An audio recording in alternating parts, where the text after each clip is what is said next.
আমরা খুবই ভুল করেছি কোরআন না বুঝে। গতকাল আমি যুবকদেরকে থ্যাঙ্কস দিয়েছি, মনে আছে না আপনাদের? যুবকরা আমাদের প্রাণ শক্তি। যুবকরা যদি এগিয়ে আসে, কোরআন বোঝার কম্পিটিশনে যদি এগিয়ে আসে, কতই না ভালো হবে যদি তারা কোরআন পড়তে শেখে এবং কোরআন বোঝে। তাহলে তারা কোরআনের দিকে আকৃষ্ট হবে এবং কোরআনকেই জীবনের একমাত্র পাথর হিসেবে গ্রহণ করবে। সে কথাগুলি আমি সামনে গিয়ে বলবো। তো আল্লাহ তাআলা বলছেন যে এই কোরআনের মধ্যে শুধু নামাজ রোজা হজ যাকাত না। আমি গতকাল বলছিলাম, মনে আছে আপনাদের, যে শুধু নামাজ রোজা হজ যাকাত হইলে শুধুমাত্র 1 পারা বা 2 পারা কোরআন শরীফ নাজিল করলেই হইতো, 30 পারা নাজিল হইল কেন? এই কথা তো মাথার মধ্যে ঢোকা উচিত আমাদের। যেহেতু চিন্তা করি না তাই মাথার মধ্যে ঢোকে না, চিন্তা করলে তবে না ঢুকবে।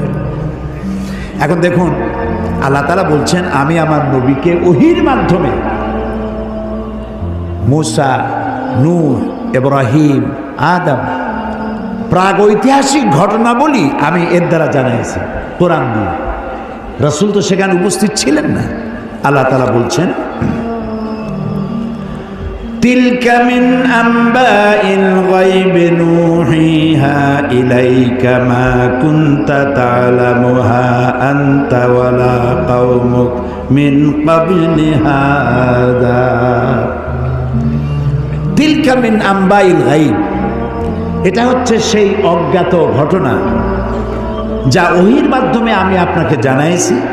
তা না হলে আপনি এবং আপনার কওম, আপনার জাতি এই সম্পর্কে কিছুই জানতো না। না ইব্রাহিমের ঘটনা, না নূহের ঘটনা, না মুসার ঘটনা, এগুলো কিছুই জানতেন না। হযরত ইউসুফ আলাইহিস সালামের কথা বলে আল্লাহ তাআলা বলছেন যালিকা মিন আম্বাইল গায়বি নূহিহি ইলাইকা ওয়া মা কুনতা লাদাইহিম ইজ আজমাউ ওয়া হুম ইয়ামকুরুন। এটা হচ্ছে সেই অজ্ঞাত কাহিনী যা আমি ওহীর মাধ্যমে আপনাকে জানাইছি। অথচ তার ভাইয়েরা যখন ইউসুফ আলাইহিস সালামের বিরুদ্ধে ষড়যন্ত্র করছিল তখন আপনি তার কাছে ছিলেন না, আমি আপনাকে জানাইছি ওহীর মাধ্যমে। মূসা আলাইহিস সালামের ঘটনা আল্লাহ তাআলা বলে তারপরে বলতেছেন ওমা কুনতা বিজানিবিল গারবি ইজ কাদাইনা মূসা আমরা ওমা কুনতা মিনাশ শাহিদিন। মূসা আলাইহিস সালাম তিনি পশ্চিম সেই সিনাই পর্বতের পশ্চিম দিগন্তে, পশ্চিম প্রান্তে তিনি যখন আক্রান্ত হয়েছিলেন সেখানে আপনি উপস্থিত ছিলেন। আমি আপনাকে ঘটনার মাধ্যমে জানাইছি।